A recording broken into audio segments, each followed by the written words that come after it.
Hi there, Sanmunani Mulweni. Welcome to Fix channel. If you're new here, please subscribe before the end of the video.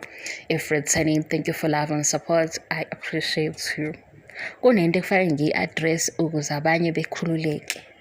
Be-accepte futhi uma bengakwazi. Yabo, la kule channel makuwumseleku noma yini esayidini lamayini.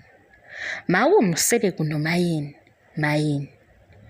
mayini yabo leyo challenge le obekelwa khona amakhanda mina-ke ngilobo ngishaya kuleli lamayini nje as long as kunomseleku kubekwe umseleku nomayini ngishaya ekhanda likamayini yabo ngikhethe likamayini ikhanda ngikhethele amayini ngixoxele inganekwane guys into akusiyo inganekwane yona ingempela kodwa manje ngicabanga umuntu angazi ngaye ngaba ne-bipolar nje kusukela vele ngiyingane ukuthi bengingazi sengibona manje.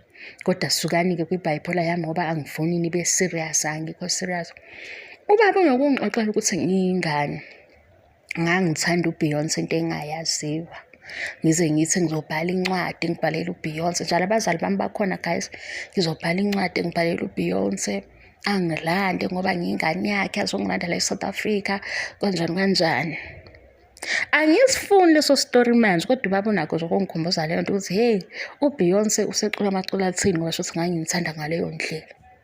Elandelwe-ke uRebecca Malope, asiyeke ke yaRebecca eyaRebecca ihlangene nayo ubaba shothi wayidlale umusic kaRebecca uDuku kwaba yona artist-ke engiyazi edumile yegospel kodwa vele uRebecca ube mkhulu kakhulu dala kwi-gospel music. uBeyonce kwathiwa ngangithi ngizombhalela iy'ncwadi ngazi amaculo akhe ngithi nje uzongilanda nginaleyo nto nje ukuthi ngizoya phesheya ngisuke kubazali bami nami angazi Nkosi yami sengiyicabanga nje into ukuthi enebhayibhola phakathi kodwa hhayi asiyeke. Sengimtholile lowo Beyonce lowo yabo lowo Beyonce lowo shothi ngangimkhalele ngithi ngizombhalela iy'ncwadi nawe ngilapha kuThando Nesithembu angifuni ukuthi ngitshele yonke into ukuthi ubani ngimtholile.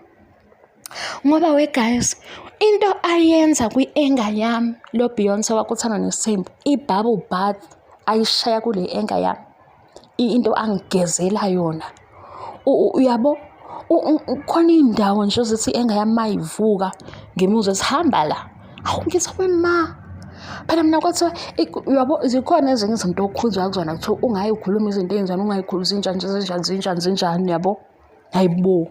Angiyazi i-bubble bath engiyenzelwa uBeyonce wakuThando Nesithembu yabo njengoba naye eyicele yakhe i-bubble bath kumseleku ngicela ukunitshela le bubble bath ayicela kumseleku imbuzi hhayi le bubble bath leyo imbuzi yokuthi mhlampe wakhuluma kabi washo izinto ey'wrong ngoba ethi akamgeze nani-ke sengithi hayibo akamgeze akasho ukugeza lokhu kokwebhavu koshower gel usho lokhu kokuthi susa lezi zinto ozenzile lamahlazo owenzile phezu kwami yayibo leyo nto leyo.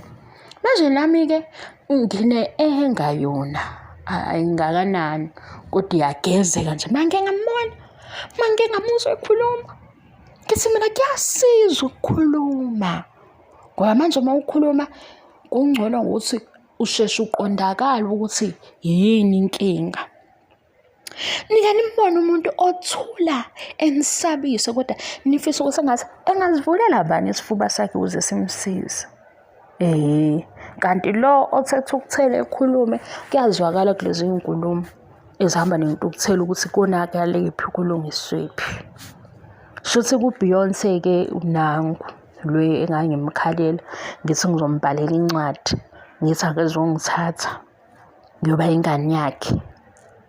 Hawu lona-ke uBeyonce lo wamanje ngiyabona okwakhe-ke ku-clear ngoba phela yena ngimkhetha sengimdala.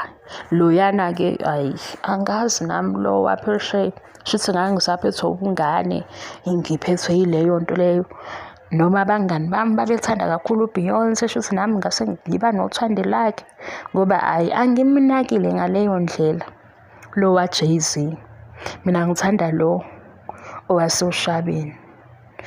Bengifuna ukucacisa le video ayikho serious, bengifuna ukucacisela lo ozoba nenkinga yaleyo nto ngoba isazoqhubeka leyo yokuthi nje uma kunekhanda lamseleku nelamayini elami ikhanda likhetha ngapha kumayeni, nike niyibone leyo challenge leyo. Mase kuza-ke kumakhosikazi kuyoba ukuthi i-conversation beyithini, kodwa nje makuwumseleku nomayeni, umayeni kuze kube phakade, kuze kube phakade.